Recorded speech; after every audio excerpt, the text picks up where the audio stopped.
For today's video, let me teach you on how to upload images to Roblox. First, open Roblox website on your computer.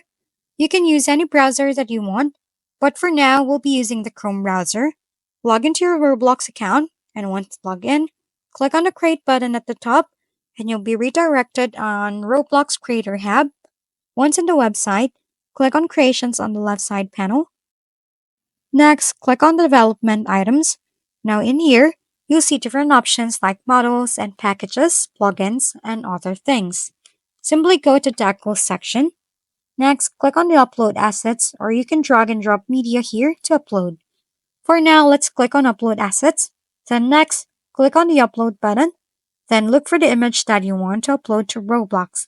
This time, let's just upload this image.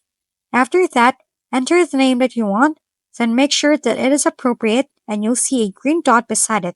Add a description if you want, but for now, let's have this simple description.